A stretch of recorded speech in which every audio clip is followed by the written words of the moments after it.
తాకట్లో ఉన్న బంగారాన్ని విడిపించి ఆ రోజున మార్కెట్ ధర కట్టి మిగిలిన డబ్బును మీకు అందిస్తుంది కొమ్మూరి గోల్డ్.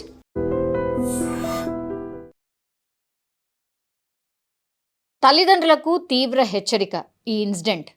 ఎందుకంటే స్కూల్కి పోతున్నారు కదా మా పిల్లలు, మంచిగా చదువుకుంటారు, ర్యాంకులు కొడతారు అని మాత్రమే ఆలోచించే తల్లిదండ్రులకు ఇది తీవ్ర హెచ్చరిక. ఎందుకంటే మీ పిల్లలు ఏం చేస్తున్నారు, ఎట్లా బిహేవ్ చేస్తున్నారు, ఇవన్నీ కూడా గమనించుకోకపోతే మాత్రం ఏదైనా జరగవచ్చు. అది ఏ స్కూల్ అన్నా కావచ్చు. ఎస్పెషల్లీ ప్రైవేట్ స్కూల్ అనే చాలా పెద్ద ఎత్తున పిల్లలందరినీ కూడా చేర్పిస్తారు, ఎందుకంటే బాగా మంచిగా చెప్తారు అని అనుకుంటూ ఉంటారు. కానీ కార్పొరేట్ స్కూల్లో జరిగినటువంటి ఇన్సిడెంట్ ఇది. అది కూడా శ్రీ చైతన్య స్కూల్లో జరిగింది. హైదరాబాద్ అన్నాజీగూడలో జరిగినటువంటి ఇన్సిడెంట్ అది. కళ్ళు తెరవండి ఇప్పటికైనా పేరెంట్స్ అనే హెచ్చరిక చేస్తోంది ఈ ఇన్సిడెంట్. ఈ మాట ఎందుకు చెప్తున్నాను పదే పదే అంటే, ఇమాజిన్ కూడా చేసుకోలేరు. స్కూల్కి వెళ్తోంది వాళ్ళ పాప, 10వ తరగతి. మీకు తెలుసు దగ్గర ఇంకా ఏమంటారు ఇక ఎగ్జామ్స్ కూడా దగ్గరకు వచ్చేసినాయి. సో ఫుల్ ఆఫ్ ప్రిపరేషన్లో ఉంటారు పిల్లలందరూ కూడా. అట్లనే ఈ స్కూల్లో పాఠాలు చెప్పేటటువంటి టీచర్స్ ఎవరైతే ఉంటారో పూర్తిగా ప్రతి ఒక్కరి మీద కాన్సన్ట్రేషన్ ఉంటుంది. అట్లాగే వాళ్ళ స్టడీస్ ఎట్లా నడుస్తున్నాయి, వాళ్ళు ఎట్లా చదువుతున్నారు, ఎందులో ఇంప్రూవ్మెంట్ కావాలి అని. కానీ ఒక ఫిజిక్స్ టీచర్ అన్నోజీగూడలో శ్రీ చైతన్య స్కూల్లో ఉన్నటువంటి ఒక ఫిజిక్స్ టీచర్, వాడి పేరు వచ్చేసి పర్రే మైటీన్, 27 సంవత్సరాలు, ఫిజిక్స్కి సంబంధించిన టీచర్. ఏకంగా ఒక 10వ తరగతి చదువుతున్నటువంటి ఒక బాలికని పూర్తిగా ట్రాప్ చేశాడు. అట్లాగే లైంగికంగా ఆమె మీద దాడి జరిగింది. ఇవన్నీ చాలదు అన్నట్టుగా ఏకంగా పెళ్ళే చేసుకున్నాడట ఈ బాలికని. ఎంత షాకింగ్ ఇన్సిడెంట్ ఇది. అసలు ఏ పేరెంట్స్ అయినా జీర్ణించుకుంటారా ఇట్లాంటి సంఘటనలు? స్కూల్లో జరుగుతున్నాయి, అది కూడా corporate, so called corporate schools అని చెప్పుకుంటాం కదా. ఈ శ్రీ చైతన్య ఇట్లాంటి స్కూల్స్ కొన్ని ఉన్నాయి చూసారా. అట్లాంటి కార్పొరేట్ వ్యవస్థలోనే పిల్లలని ఇలా ట్రాప్ చేస్తున్నారు, ఇలా పెళ్ళి కూడా చేసుకుంటున్నారు అంటే ఎవరైనా నమ్ముతారా?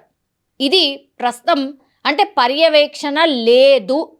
విద్యా వ్యవస్థది అనుకోండి, లేకపోతే ఆ వ్యవస్థను నడుపుతున్నటువంటి యాజమాన్యది అనుకోండి, ఏ మాత్రం కూడా పర్యవేక్షణ లేదు.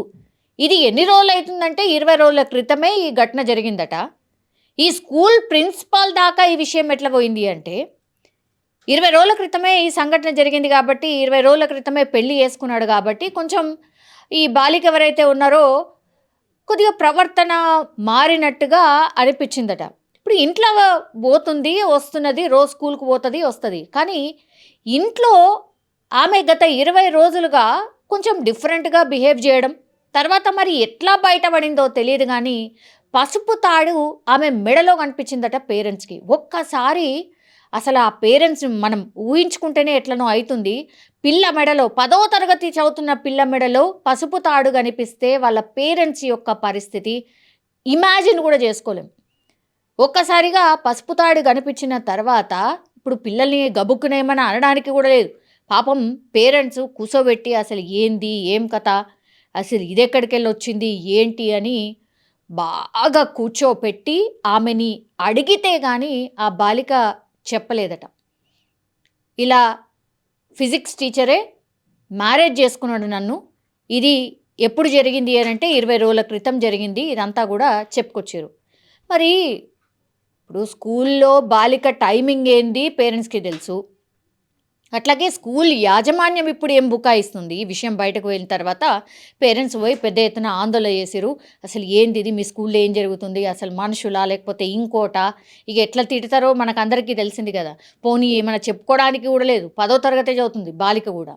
అసలు ఏంది మీ స్కూల్లో ఏం జరుగుతోంది, అసలు ఈ ఫిజిక్స్ టీచర్ ఎవడు, ఏంది మీకేం తెలవకుండా ఎట్లుంటుంది అని అడగడం స్టార్ట్ చేస్తే యాజమాన్యం అంటుందట, లేదు ఇది స్కూల్ ప్రిమిసెస్లో జరిగింది కాదు, అసలు మాకు విషయం కూడా తెలియదు, బయట ఎక్కడో జరుగుంటుంది, మాకు సంబంధమే లేదు అంటుందట. అసలు ఆమె బయట కలిసే అవకాశం ఏడుంటుంది ఈ టీచర్లతోని?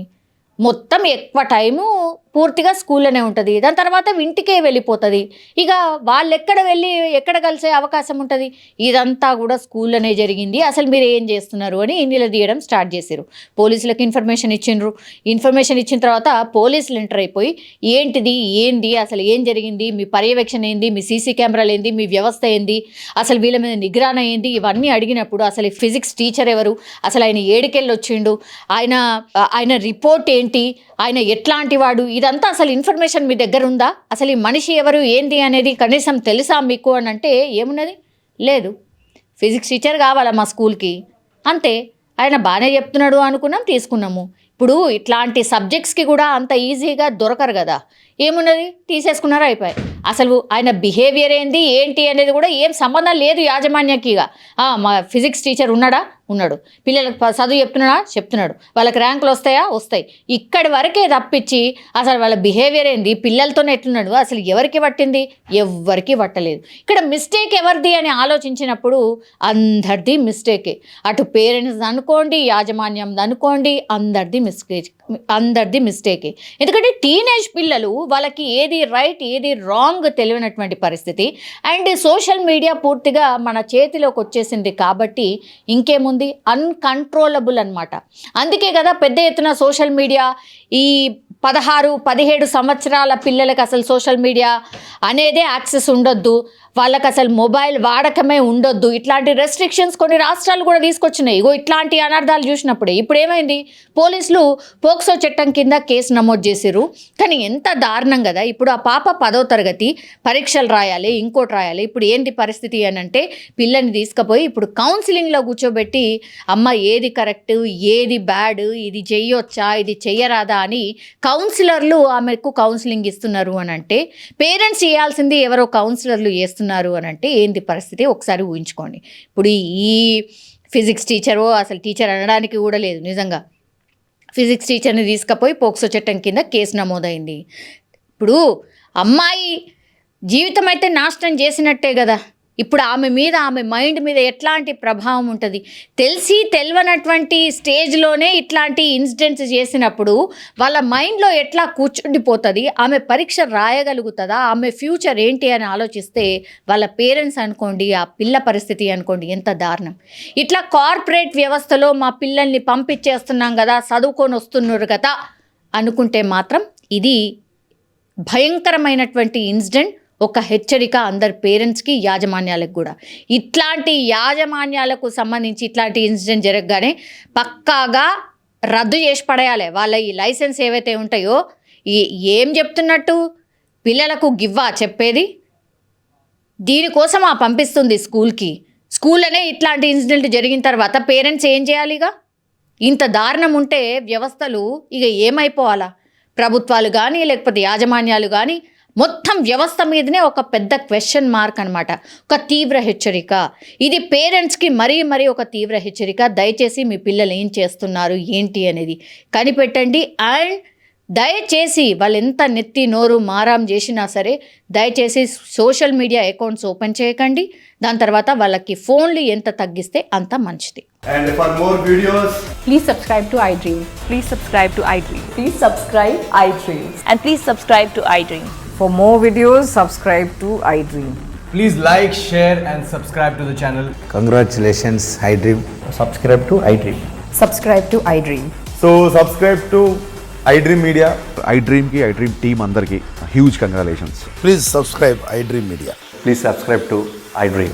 Subscribe iDream. Please subscribe to iDream. iDream అంటే నా కళల ఛానల్ను సబ్స్క్రైబ్ చేసుకున్న నోరు తిరుగుతలేదు, మీరైతే గంట గుర్తు కొట్టండి. For more such videos, please subscribe to iDream. Subscribe to iDream. Please subscribe to iDream. Please subscribe iDream Media. Please do subscribe to iDream. Please subscribe to iDream Media. For best entertainment and information, please subscribe iDream. And don't forget to subscribe to iDream.